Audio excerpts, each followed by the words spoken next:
Welcome. I'm Arthur Jones, and I'm sitting here with my distinguished guest, Pulitzer Center Senior Advisor Marvin Kalb. Welcome, Marvin. Thank you. Thank you so much for sitting down with me today.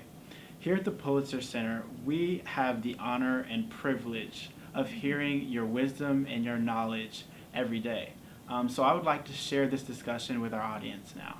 But I'm quite enamored by your knowledge of a variety of topics, ranging from Vladimir Putin all the way to the Washington Nationals bullpen. So could you please start out by telling us your news diet and which outlets you look to and enjoy most? It's a good question. I begin by saying that in the morning it's NPR. Almost from the very beginning, after shaving, the radio was on and I'm hooked into NPR. And pretty much through breakfast and through my ride downtown. In the course of a day, I will then read the New York Times, the Washington Post, often the Wall Street Journal, but not every day. I then depend a good bit on information that I get from the internet. Politico, for example, is a website that I read a good bit. So would you say it's important for one's news diet to consist of global and international systemic crises and affairs? There's no question about that in my mind. If we start with the assumption that we all share the same planet, we're not living on Mars, we're living on Earth.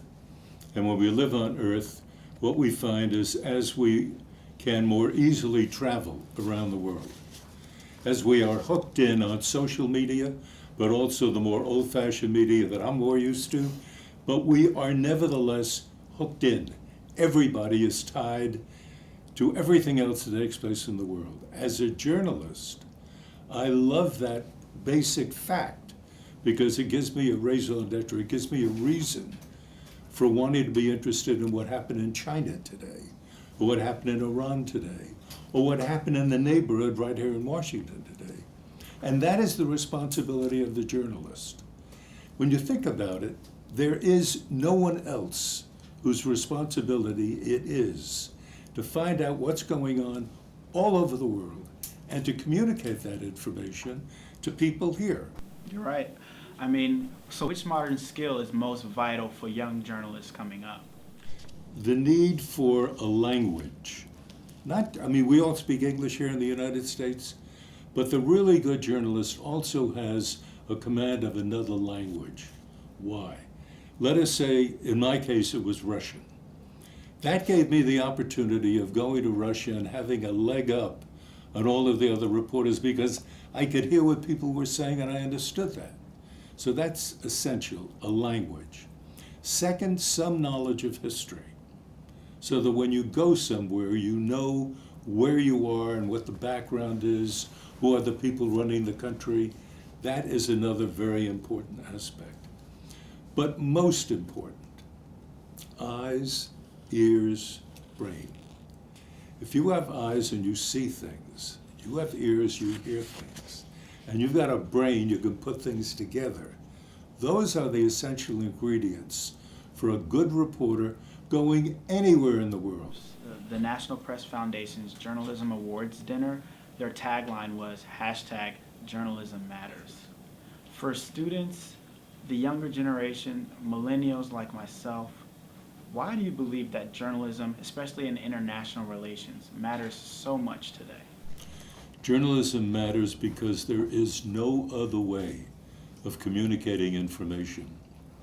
The journalist is the carrier of the message, but there are messages all over the world, and every human being has a right, a fundamental right, to know what is going on somewhere. So, who is responsible for molding and fostering the minds of the next Murrow or the next Marvin Kalb? Is it the teachers, educators, or current members of the press? Who do you feel is responsible? I think you've touched on the major ingredients. I think the first thing is that the people who are working today set the right example. Let young reporters see that the middle generation, the older generation, are both capable of doing the best kind of reporting that is possible to do. So that younger people have role models and have mentors. And very important also is that the people who are working as reporters today make themselves available to younger people and share their experience with them. But those people who want to go into journalism ought to have the advantage of lessons from people who are in the business, from teachers who really care about journalism, who really care about its essential function. Those are people who ought to be listened to. And by the way, I go back to parents as well. I think you have to start somewhere, and your first teachers are your parents.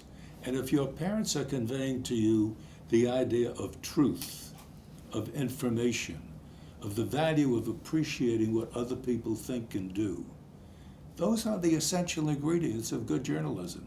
I keep going back. You got your eyes, you got your ears, you got your brains. Use them.